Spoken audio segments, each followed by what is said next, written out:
going through body is. Shouldn't have to go against biological men. Just can you expand your viewpoint on that? I mean, I think I said what I said. I think it's kind of common sense. And I think I'll always believe in that. I think it's really important to protect children. But what happened to loving girls who are born biologically as girls? What about their rights? What about fairness associated to them? Leah Thomas, I'm going to keep bringing that name up. 400 plus in the world competing as a male. Want to know why this story has become so much bigger than basketball? Because several major storylines are colliding at the exact same time. Sophie Cunningham is publicly voicing views that have fueled one of the WNBA's most heated debates. Barack Obama has reportedly offered Caitlin Clark words of encouragement, telling her not to let the noise get to her. Meanwhile, the Fever are heading into the All-Star break sitting atop the Eastern Conference. And then there's Brittney Griner, one of the most recognizable figures in women's basketball, adding another unexpected moment to the chaos by recreating Sophie Cunningham's viral pointing meme from the sideline. Somehow, two players at the center of very different headlines are now sharing a moment that has fans talking all over again. 400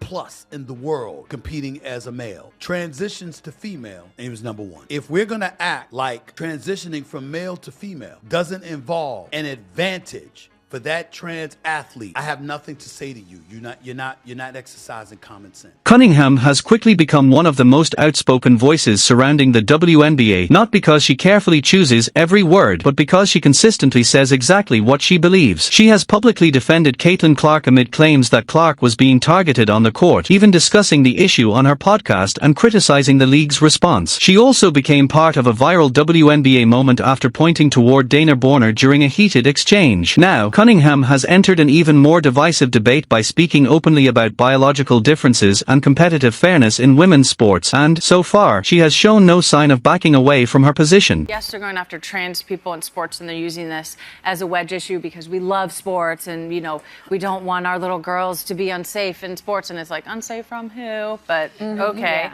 Yeah. But now we're using this as like an overarching thing, when really what we're attacking women. We're saying, if you look like this as a woman, you can play. We know what that means. Black girls are going to get questioned more, and they're going to get questioned first. Cunningham said she received significant backlash from people accusing her of being anti-trans, but insisted that was never her intention. In her ESPN interview, she explained that she believes her message comes from a place of care, while also emphasizing what she sees as the importance of being honest about biological differences in women's sports. She argued that young girls should not be placed in situations where they are expected. I do think that there is a thing called pretty privilege. There is a thing called white privilege. There is a thing called tall privilege. And we have to acknowledge that. And so the part of it is about race, because if you think about the Brittney Griners of the world, you know, why did she have to go to play in Russia? Because they wouldn't pay her. Because they wouldn't pay her. Because they wouldn't pay her. You know, but I'm rooting for Caitlin because I've been in that seat before. I've walked that road before. I hope she kills. I hope Aaliyah Boston does amazing. And we have grown-ass men and women out here doing whatever they can to try to make sure that does not happen.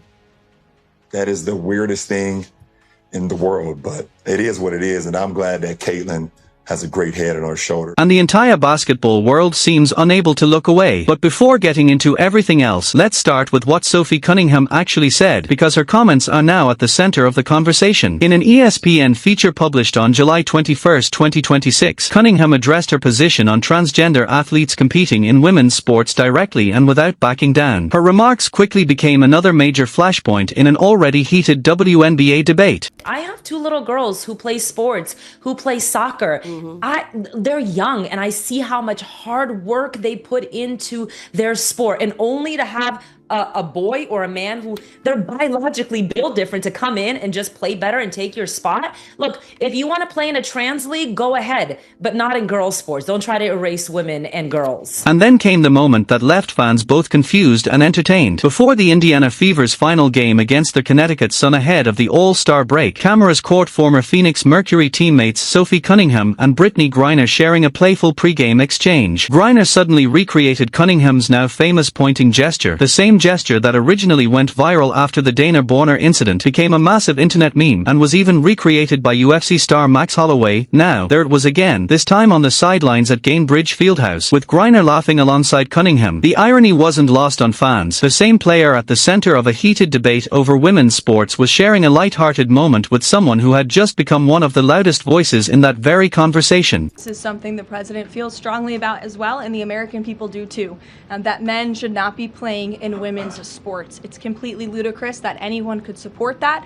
It's even more ludicrous that you do have Sophie Cunningham, a female athlete herself, very accomplished in her own right, coming forth and speaking that truth that men shouldn't play in women's sports. Sophie Cunningham and Brittany Griner have history. The two were teammates in Phoenix, even sharing a home at one point, and they've remained friends. That reality caught fans off guard, with one viewer asking when people would finally realize that many WNBA players genuinely like each other instead of creating parasocial storylines around every interaction. Another fan simply admitted that the friendship wasn't on their bingo card. Then the Fever handled business on the court. Indiana dominated the Connecticut Sun, winning 123-88 after building a 24-point halftime advantage and never letting up. Their victory moved Connecticut to 7-20, while Indiana improved to 17-10 and took sole possession of first place in the Eastern Conference. We want to protect women and girls, and the backlash she is receiving from Democrats and left-wing figures across the country is astonishing. They are clearly very out of touch with the American public on this issue, which again is an 80-20 issue. It's common sense.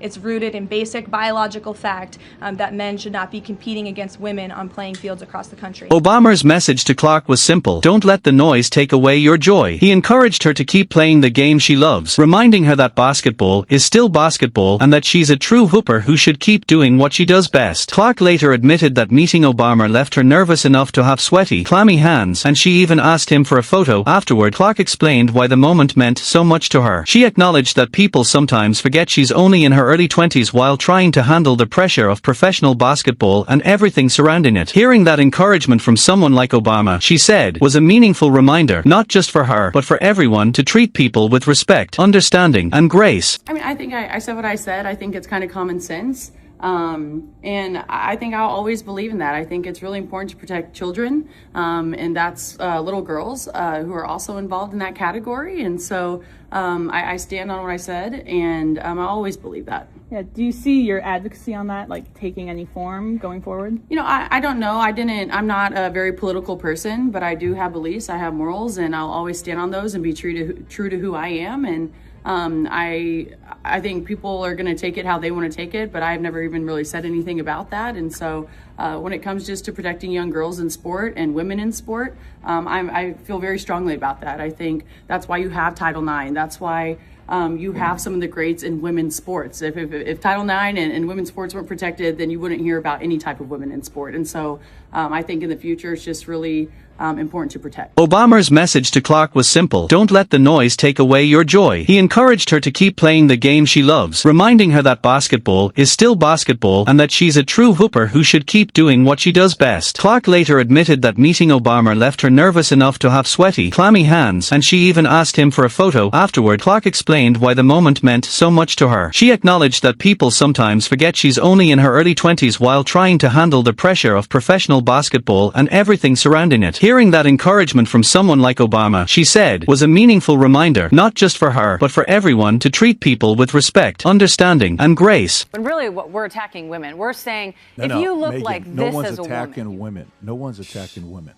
If you were born with a dangling, we don't want you to compete with girls. That's all it is. The scene at All-Star practice could hardly have been more striking. Former President Barack Obama met Caitlin Clark, praised her, and encouraged her not to let the surrounding noise take away from the game she loves. At the same time, the broader media conversation around Clark remained sharply divided, with commentators and critics offering very different interpretations of the attention surrounding her. But the moment with Obama stood out. He greeted Clark warmly, told her she was doing a great job, and encouraged her to keep playing her game. For Clark, the exchange became a powerful reminder that beyond the headlines, criticism, and online arguments, she is still a young athlete trying to enjoy basketball. The 2026 WNBA All-Stars also made history by becoming the first professional athletes to play on the new home court at Chicago's Obama Presidential Center. Oh, hey, Caitlin, how are you? Really nice to meet you. You're great. You're fantastic. Thank you. Don't let all this nonsense get you down. Crazy. I appreciate it. Yeah, you know, crazy. I always say one of the things that was luckiest for me was I didn't get famous till I was like 45. So I was an old ass man. I mean, you're my daughter's age, and to have that much, you know, burden and nonsense.